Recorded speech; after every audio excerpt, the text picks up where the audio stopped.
Hello, viewers. Welcome back to another episode of Katsadda. And today we have for you Ms. Shruti Pandalai, Associate Fellow at Manohar Parrikar Institute for Defense Studies and Analysis.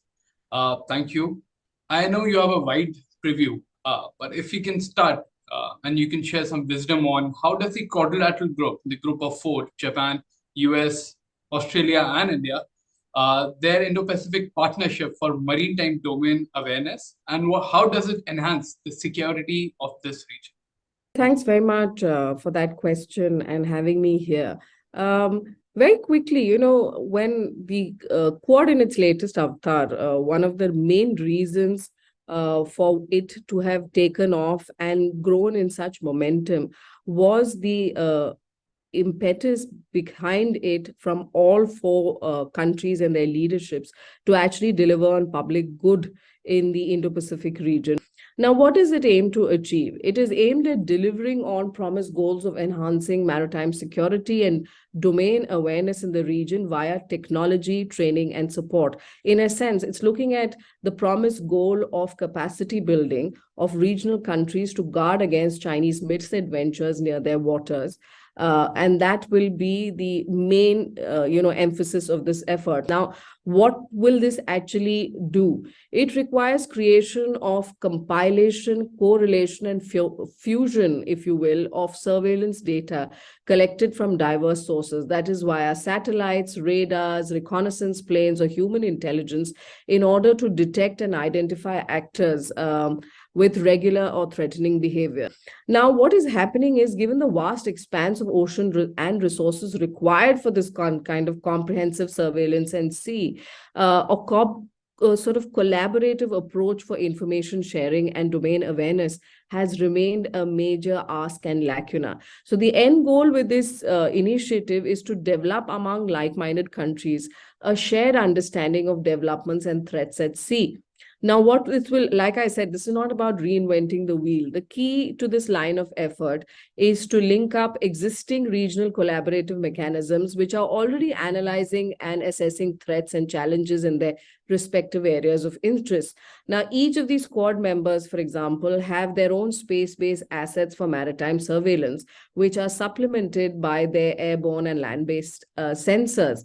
You also know that, the Quad countries support or operate regional fusion centers. Now, these include, like we have in Gurgaon, India's in IOR IFC, Australia-sponsored Pacific Fusion Center in the South Pacific, Japan's MDA situational indicational linkages, and the US Navy's Sea Vision platform. So what you see here is a collaborative mechanisms which is not reinventing the wheel, which is already existing, using existing resources allocated and streamlining this duplication of effort. Now, protocols exist as it is for information sharing and by creating linkages with other such mechanisms. So the initiative really aims at developing the ability to predict patterns for big picture analysis. IPMDA is an effort to supplement existing arrangements and is a reiteration that habits of cooperation and trust among like-minded countries can actually help augment regional capacities. And this is very essential because it is done via rapid distribution and processing of shared data. Now, if you remember when this announcement was made, it is looking at integration of three regions: Southeast Asia, South Asia, and the Pacific, and being responsive to their needs as to what is happening in countries' territorial waters and in their exclusive economic zones in real time. And this is really driving this effort. In terms of gray zone tactics, it's something that this region really looks at, having find solutions to. For example, illegal, unreported, and unregulated fishing has emerged as a major area of concern. Many regional countries are endowed with vast exclusive economic zones, but have limited resources for effective monitoring of these zones. So IUU fishing has led to many countries losing fiscal revenue and has had disastrous consequences on, say, conversations on conservation and sustainability efforts. So the scale of the challenge, is quite vast, and which is why this initiative, the Indo-Pacific Maritime Domain and Awareness Initiative, I think comes at a time to give tangible solutions to problems that these countries of the region face. Thank you for such valuable and in-depth analysis.